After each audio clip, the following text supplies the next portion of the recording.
औज़ुबिल्लाहि मिनश्शैतानिर्रजीम बिस्मिल्लाहिर्रहमानिर्रहीम। अस्सलामु अलैकुम वरहमतुल्लाहि वबरकातुहू।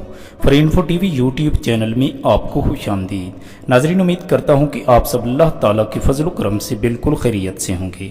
नाजरीन, बढ़ते हुए माशी और माशरती मसाइल की वजह से हर दूसरा बंदा डिप्रेशन का मरीज़ बन चुका है, और डिप्रेशन ऐसा मूजी मर्ज है जो वक्त गुजरने के साथ साथ कम होने की बजाय बढ़ता चला जाता है। डिप्रेशन के शिकार अफराद की न सिर्फ सेहत का बेड़ा गर्क हो जाता है, बल्कि उनकी माशरती और घरेलू ज़िंदगी भी बर्बाद होकर रह जाती है।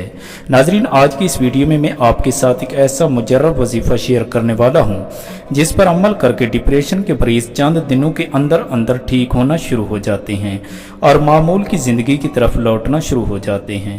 नाजरीन, वजीफ़ा बताने से पहले आप हमारी हौसला अफजाई के लिए हमारे चैनल फॉर टीवी को सब्सक्राइब कर लें और साथ ही घंटी के निशान को भी दबा दें ताकि मालूमात से भरपूर वीडियोस आप तक बर वक्त पहुँचती रहें। नाजरीन, वजीफ़ा आपको स्क्रीन पर नज़र आ रहा है। औज़ुबिल्लाहि मिनश्शैतानिर्रजीम बिस्मिल्लाहिर्रहमानिर्रहीम। या हय्यु या क़य्यूम बिरहमतिका अस्तगीसु।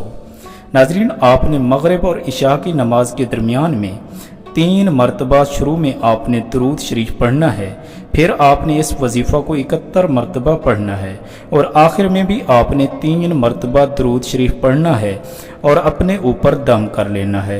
जब तक इस मूजी मर्ज से छुटकारा हासिल नहीं कर लेते, इस वजीफ़ा को अपना मामूल बना लेना है। इंशाअल्लाह ताला आपकी ज़िंदगी में खुशियाँ दोबारा लौट आएंगी और आपको इस मूसी मर्ज से हमेशा के लिए निजात मिल जाएगी। नाजरीन, उम्मीद करता हूँ कि आपको ये वीडियो ज़रूर पसंद आई होगी। वीडियो को लाइक और शेयर ज़रूर कर दीजिए ताकि दूसरे बहन भाई भी इससे मुस्तफ़ीद हो सकें। दुआओं में याद रखिएगा। अगली वीडियो तक के लिए अल्लाह हाफिज़।